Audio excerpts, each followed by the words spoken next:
ఇంకో విషయం నన్ను చెప్పనివ్వండి, అభిషేకించబడిన చేతులు మీపై ఉంటే ఖచ్చితంగా పాపాన్ని జయించగలం.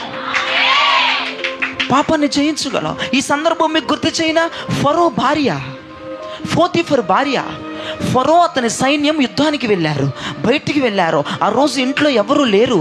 ఆ పోతీఫర్ భార్య యోసేపుని పాపం చేయడానికి పిలుస్తూ ఉంది, నాతో సైనింపమని పిలుస్తూ ఉంది. యోసేపు ఏం చేశాడు? అమ్మగారండి, నేను ఈ పని చేయకూడదండి, మిమ్మల్ని మా తండ్రి నాకు అప్పగించలేదు, ఇంటిల్లపాది పని నాకు అప్పగించాడు, ఇంటిల్లపాది బాధ్యత నా చేతిలో పెట్టాడు. మిమ్మల్ని చూసుకోమని కానీ, మిమ్మల్ని ఈగ వాలకుండా మీ మీద దోమ వాలకుండా చూసుకోమని కానీ నాకు చెప్పలా, మిమ్మల్ని పట్టుకోమని నాకు చెప్పలా. దయచేసి నన్ను క్షమించండి, నేను నమ్మకంగా పనిచేస్తున్నాను. అయ్యగారికి తెలిస్తే బాగోదు, కుదరదో, నాతో పాపం చేయాల్సిందేనని షర్టు పట్టుకుంటే షర్టు ఇదిలించుకొని పారిపోయాడు.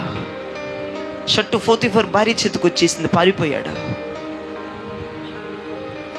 పాపం చేయడానికి పోతీఫర్ భార్య పిలుస్తుంది కదా, ఒరే ఎవ్వరికి తెలియకుండా నేను అడ్జస్ట్ చేస్తా రారా అని చెప్తుంది కదా. ఇక అమ్మాయి ఎవ్వరికి తెలియకుండా అడ్జస్ట్ చేస్తాననగా అతడి పాపాన్ని ఎవడ కనుగొనగలడు? చేసేయచ్చుగా. ఎవరికి చెప్పనని చెప్తుందిగా, దాస్తానని చెప్తుందిగా. ఒక అధికారే నీ పాపమును కప్పెడతానని చెప్తున్న తర్వాత ఇక పాపం చేయడానికి ఇంకేంటి చేయొచ్చుగా. అతని మీద అభిషేకించబడిన హస్తం ఉంది, అనాయింటెడ్ హ్యాండ్ అతని మీద ఉంది. తన తండ్రి అభిషేకించబడిన హస్తం అతని మీద ఉంది. అందుకే అతడు పాపము చేయలేకపోయాడు, సూదములో పడలేకపోయాడు, అపవిత్రతలో పడవలేకపోయాడు, స్త్రీ వ్యామోహములో పడలేకపోయాడు. ఈ రాత్రి ప్రవచనాత్మకంగా నేను చెప్తున్నాను, అభిషేకించబడిన హస్తం మీ తలల మీద ఉంటే పాపమును చిరాకించుకునే అభిషేకం మీ మీదకి, పాపమును విరక్తితో ఉంటే అభిషేకం మీ మీదకి, పాపమును చూస్తే సహించలేని అభిషేకం మీ మీదకి ఈ రాత్రి రాబోతుంది. స్తోత్రం.